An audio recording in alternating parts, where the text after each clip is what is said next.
All right, family. Let's speak about Maggie Lena Walker. Okay, from 1864 to 1934. She was a pioneering African American, which we know is foundational Black American ADOS, businesswoman who became the first foundational Black American woman in the U.S. to charter and serve as president of a bank. Okay, president of a bank. And this at a time where women were like discriminated from the job industry, right? Employment industry. So check this out. She built wealth and legacy by creating economic institutions for foundational Black communities, right? During the Jim Crow era when racism and segregation were legal and violently enforced, right? More so in the South. All right, let's talk about her early life and education. So, born in 1964 in Richmond, Virginia, she was born to a formerly enslaved mother who worked as a laundress, right?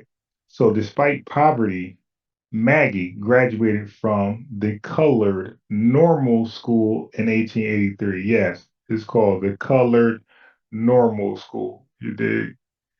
Uh, and she became a teacher, valuing education as a tool for advancement. So she was pro education as a tool for advancement. So we need to really, follow suit on this. Her rise through independent order of St. Luke. Okay, so at the age of 14, she joined the Independent Order of St. Luke, which was a Black mutual aid society that provided burial insurance, health benefits, support for widows and orphans. Okay. She rose through the ranks and became Grand Secretary Treasurer in 1899. All right. So anyway, recognizing that white-owned banks refused to serve Black customers fairly or at all, this is 1899.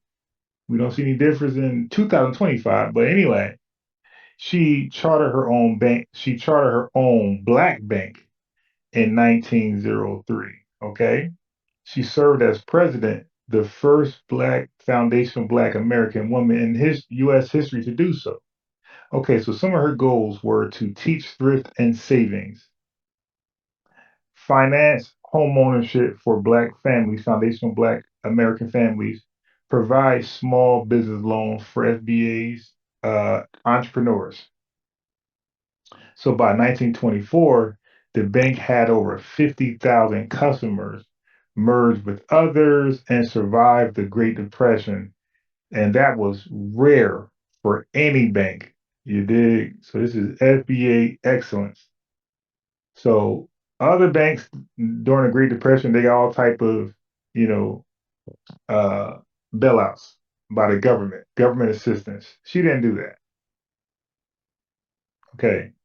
Instead, St. Luke Herald, a newspaper she founded to promote FBA news, women's rights, and economic self-help.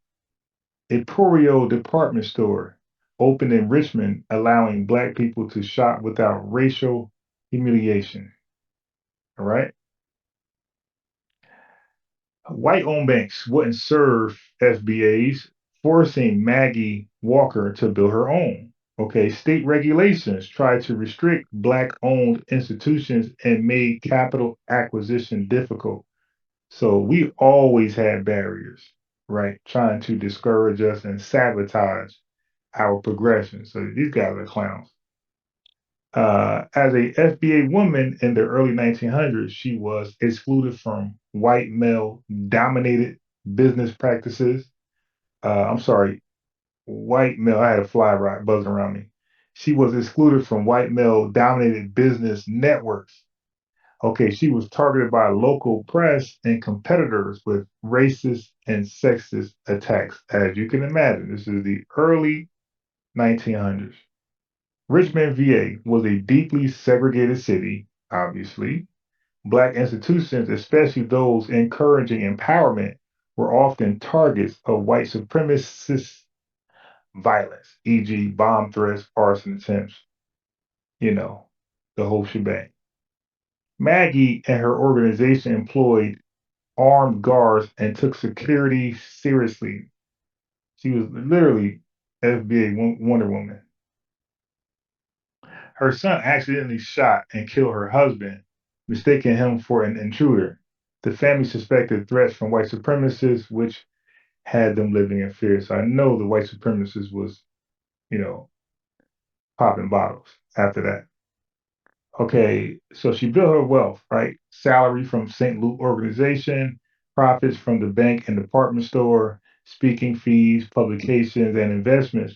And she owned a 28-room home in Richmond, now a National Historic Site. So if you're around that area, DMV, check it out.